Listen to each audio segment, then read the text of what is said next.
अब अभिवादन, अभिनंदन। और मुझे तो एक जैसे फिलर स्पीकर है उस तरह से मेरी उपस्थिति यहाँ पर रहेगी। और जो विषय है बहुत गंभीर महत्व का है। 24 जनवरी सही मायनों में महिला सशक्तिकरण का भारतीय प्रमाण है। इंदिरा गांधी जो देश की पहली महिला प्रधानमंत्री रही हैं, इस दिन उन्होंने शपथ ली और वर्ष 2009 में महिला एवं बाल कल्याण मंत्रालय ने इस दिन को बालिका दिवस के रूप में मनाने का संकल्प किया।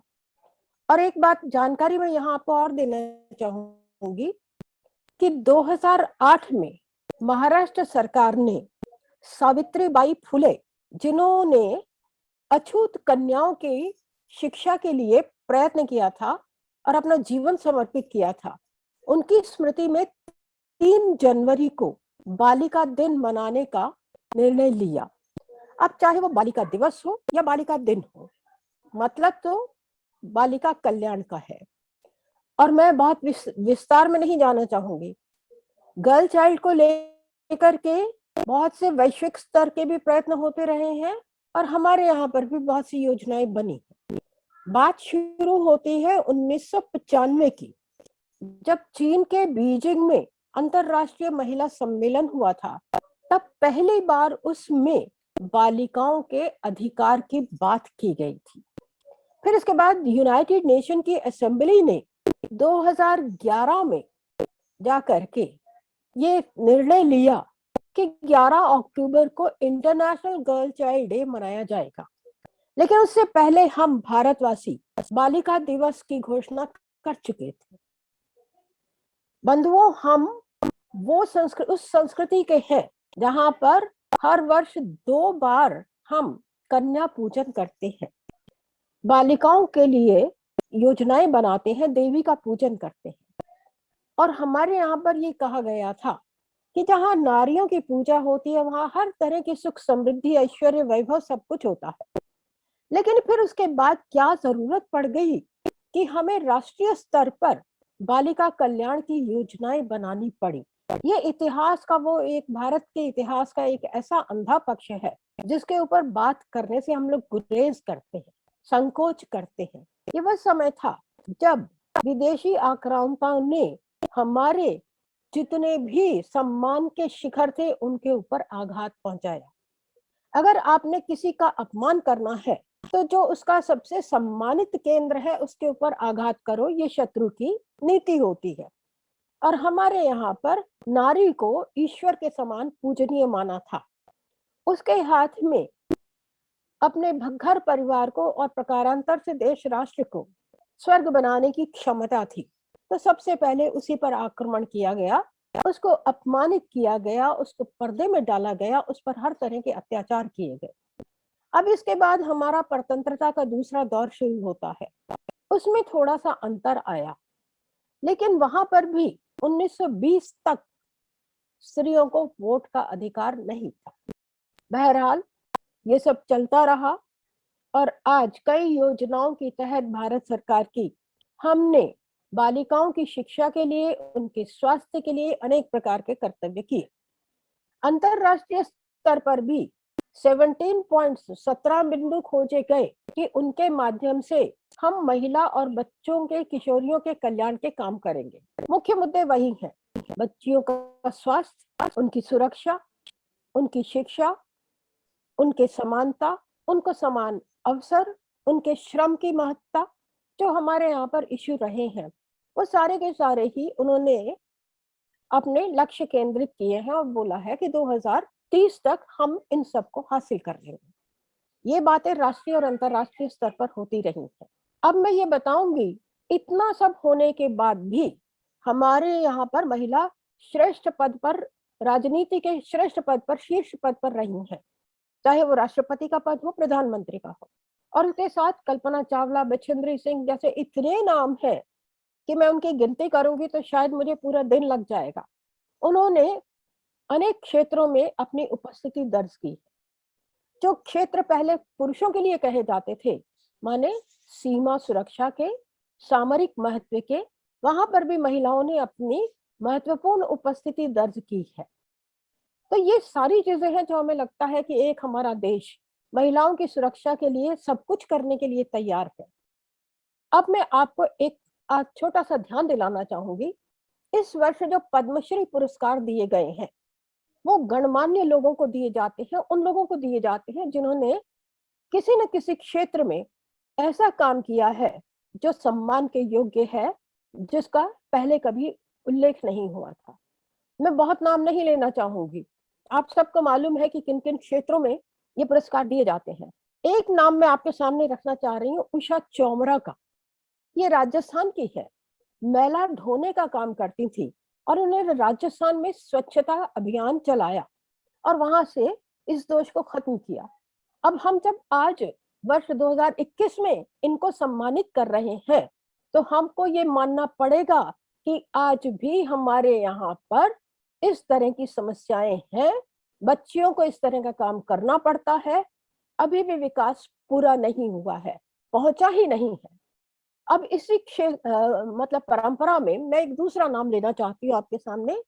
वो है झारखंड की चुटनी देवी का, जिनको चुड़ैल करार किया गया था।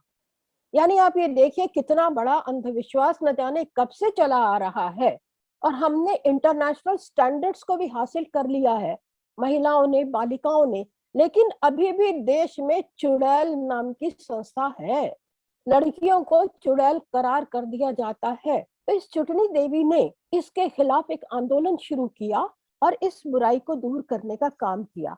यानी काम करने के लिए अभी बहुत सारे क्षेत्र हैं जहां पर बालिकाओं के हितों की रक्षा करनी है। एक तीसरा नाम लूंगी मैं, असम की वीरूबाला राभा का।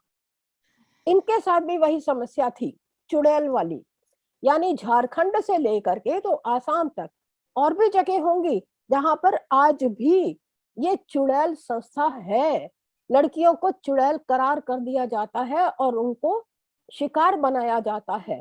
तो ये जो समस्याएं हैं, ये जो आज भी 21वीं शताब्दी में भी हम इनसे जूझ रहे हैं, हमें मजबूर करता है कि हमें अपने आप को देखना पड़ेगा। इसी तरह से कर्नाटक की मंजम्मा है, उन्होंने अपने आप को ट्रांसजेंडर प्रूव करने के लिए एफर्ट्स किया। हम बात करते हैं लैंगिक समानता की, बच्चियों को समानता मिले, तो लैंगिक समानता में ये भी तो एक लिंग है। हमारे यहाँ व्याकरण में पुल्लिंग है, स्त्रीलिंग है, नपुंसक लिंग है। जब लैंगिक समानता है तो ये भी समान हकदार है समाज में अपनी उपस्थिति के लिए, सम्मान के लिए।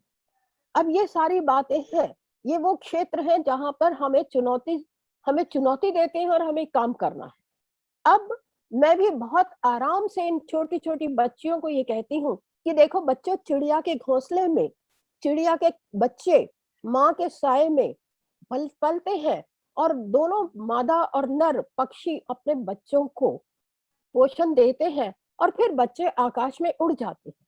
मैं चाहूंगी आप भी अपने हाथों में, अपने कर्म में, कामों में इतनी शक्ति लाएं, अपने मन में इतनी ताकत लाएं कि आप भी आकाश में उड़ सके, ऊंचाइयों को हासिल कर सके। इसके साथ ही फिर मेरे मन में एक बात आती है कि क्या हम अपनी बच्चियों को वो पोषण देते हैं जो पशु पक्षी अपने बच्चों को देते हैं? इस महानगर में मैं ऐसे क्षेत्रों को जानती हूँ जहां पर लड़कियां अभी पालने में होती हैं, माँ की गोद में होती हैं, सिर्फ सुन सकती हैं, बोल नहीं सकती। उनके कानों में गंदी गंदी गालियां पड़ती हैं, उनके कानों में वो अश्लील फब्तियां सुनाई देती हैं, वो उसको सुनकर बड़ी होती है। जब वो 7-8 साल की बालिका होती है तब उनमें जो शहरों की किशोरी लड़कियां हैं उतनी समझ आ जाती है यौन संबंधों को लेकर के, अपनी देह के उपयोगिता को लेकर के।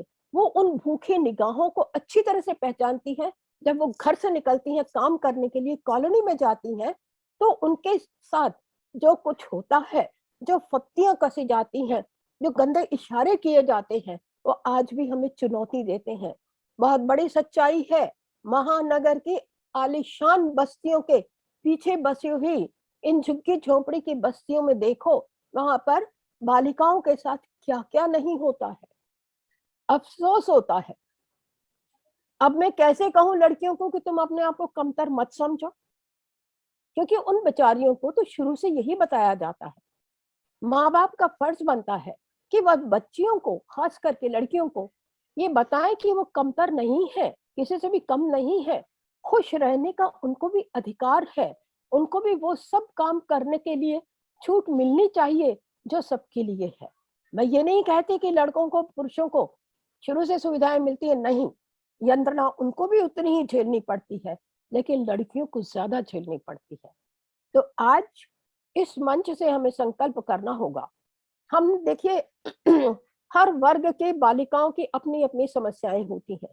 मैं ये नहीं कहती कि ये समस्याएं केवल झुग्गी झोंपड़ी में रहने वाली बच्चियों को ही झेलनी पड़ती हैं। शहर में रहने वाली, आलीशान बंगलों में पलने वाली लड़कियों को भी तरह तरह के मानसिक, शारीरिक, मनोवैज्ञानिक शोषण का शिकार होना पड़ता है। कहीं पर वो स्वेच्छा से इस तरफ झुकती हैं, तो कहीं पर उनको बलपूर्वक इस तरफ डाला जाता है। ये वो चीजें हैं जो हम बालिका दिवस पर हमें एक बार फिर से अपने आप को देखना पड़ेगा, और हमारा फर्ज बनता है, हम जो अपने आप को पढ़ा लिखा कहते हैं और ये समझते हैं, और खास करके टीचर्स जिनके हाथ में एक भविष्य की पीढ़ी होती है, उनका ये फर्ज बनता है कि वो बताएं, लड़कियों को भी और लड़कों को भी, और उन माँ बाप को भी जो गंदी गंदी गालियां देते हैं, घरों में उल्टी सीधी बातें करते हैं, बच्चियों को असमय में युवती बना देते हैं। छोटी छोटी लड़कियों को आप देखिएगा कि उनकी अदाएं आप देखिएगा, आपको लगेगा कि वो छोटी छोटी सी औरतें हैं। इन सबको रोकना है, बचपन को बचाना है। बच्चियों के लिए हम योजनाएं सरकारी बहुत बनती हैं, मिड डे मील है, सब कुछ है। और देखिए, 2 आंदोलन चले थे, ही फॉर शी, दैट मीन्स कि बच्चों के, सबको, लड़कियों को भी वही शिक्षा मिलनी चाहिए। एक और बहुत महत्वपूर्ण आंदोलन चला था, मी टू। ये यौन उत्पीड़न के खिलाफ एक मुहिम था, जिसके लिए लड़कियों को जागरूक किया गया था कि ये कहीं घर में हो या घर से बाहर हो, अनपेक्षित स्पर्श को आप मना करेंगी, नकारेंगी, स्वीकारेंगी, इतना साहस होना चाहिए। तो मैं आपसे यही कहना चाहूंगी, ज्यादा समय नहीं लेना चाहूंगी। सम्मान, प्रसन्नता, स्वास्थ्य, शिक्षा हर एक का अधिकार है, सबको सम्मान से जीने का हक है। तो ये बात हम अपनी बच्चियों में भी डालें, उनको बताएं कि उनके देह की पवित्रता क्या है, उनके देह की उपयोगिता क्या है, क्या वो केवल उपभोग की, भुनाने की वस्तु है, या उससे भी कुछ भिन्न है। आइए संकल्प करें, ये बालिका दिवस बालिकाओं के लिए नए नए प्रगति के क्षेत्र सामने लाए। धन्यवाद, सबको शुभकामनाएं।